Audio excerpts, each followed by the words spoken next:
This is what destroys relationships. Thank you, but. Thank you, but. Thank you, but. When couples come into my office and they're disconnected, and they're sitting on opposite ends of the couch, and they're like this, and they're just like all closed up, and I was like, all right, what's going on? They're really, really angry, not looking at each other. She goes, I have a list in my purse of all the things that I want to talk about today. I'm like, okay, we're not doing that in my head. And I go, okay, for sure. What's going on? He won't shut the garage door. I don't understand why he doesn't shut the garage door. She's like, I don't understand why it's a problem. I'm like, oh my goodness. Are we disconnected over the garage door? And this is where I found Gottman. When I started seeing couples in my internship, and I'm thinking you ran over her cat, or she ran over his dog, like something major. Not always, sometimes there is something major. But most of the time, it was this. -5, -5, -5. Turning towards and turning away, right? -5. If I turn towards you, it's a +1. If I turn away from you, it's a -5. Does this make sense? So make sure you're leaning in. I'll use an example, the trash can. The trash can bothers me. The smell of the trash really bothers me. And every day I bid to my partner, can you just take the garbage out? Now in the beginning of the relationship, he's like, sure, pumpkin. I would love to take the garbage out. I'm like, thank you, sweetie. In the beginning. But after a while, years and years, he's like, what am I, your janitor? Can you take out your own garbage? Now we're arguing about garbage. Why? Why is it a problem? So maybe, in my individual session with my therapist, I learn that the garbage smells and it makes me feel not cared for, makes me feel frustrated, hostile. My therapist goes, tell me more. And I go, My mom was a hoarder, but she wasn't. My mom was a hoarder, and the garbage always smelled in the house, and the smell of the garbage in the morning just sets off my day in a really awful way. Now we're getting somewhere. Now it's just not about the garbage, there's something deeper in me. So I turned to my partner, who's also had an individual session with his therapist, right? And he understands what that garbage means to him. So we have a conversation. The garbage, not you not doing the dishes, the garbage is making me feel hostile, frustrated, not safe. He says, tell me more. Well, remember my mom was a hoarder, and I think that's why it disturbs me so much. I feel unloved when I wake up and the garbage isn't taken out. He's like, that's fair. That makes sense. He goes, the reason I don't want to take the garbage out is because remember, I was brought up on a farm, and my dad, we did chores every day, 7 days a week. Taking the garbage out every day, it's just so hard for me because I feel like I'm working every day. Now we have an understanding. Have we solved the problem? No. But one of my clients says this to his wife now. Is that your garbage can? Like they're talking. Tell me more.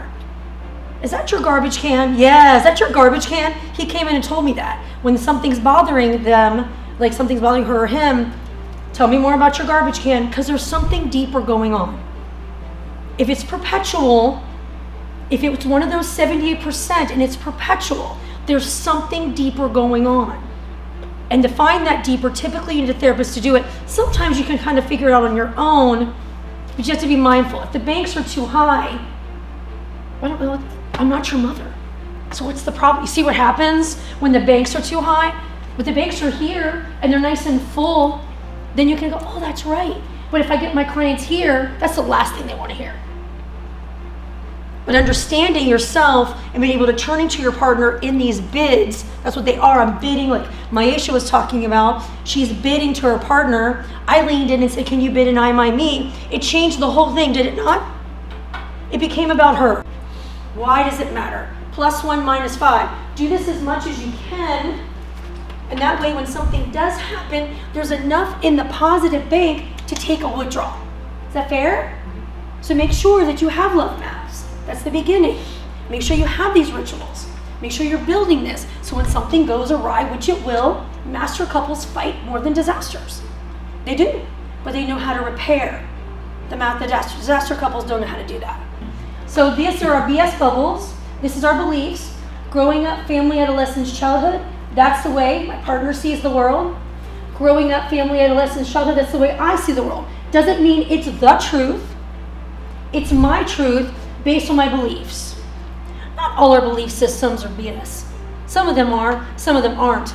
So know your bubble and what's going on in you. So when you're yielding to win, know what's going on in you when this is happening. When you're accepting each other's influence, you're accepting the fact this is my bubble, not yours. What does it mean to accept your partner's influence? Does it mean we agree? No, we just want to hear where they're coming from. Accommodating their needs and wants without sacrificing your own, not accepting. Now what do they want? Accept, I wonder what they want. Ooh, different question. Try to honor each other's requests. If you go a little bit deeper on these requests, if you know what that answer is, you're going to get a different outcome. Yeah? Try to honor each other's requests and finding a way to say yes whenever possible. Being aware of the differences in how men and women accept influence. Does it make sense? I know my bubble. I understand. The garbage bothers me. It makes sense it doesn't bother you. Let me tell you why the garbage doesn't bother me. That makes sense. We're not at compromise yet. We're just listening to each other. So remember, accepting influence is about trying to accommodate each other's wants, desires, and needs without sacrificing your own. Attitude plays a key role in accepting influence. The goal is to look for as much as you can in your partner's requests that you can honor. Look for what you can do to accommodate each other's wishes instead of being annoyed by them and resistant to them. Do you see I just added that? Tell me more about this request.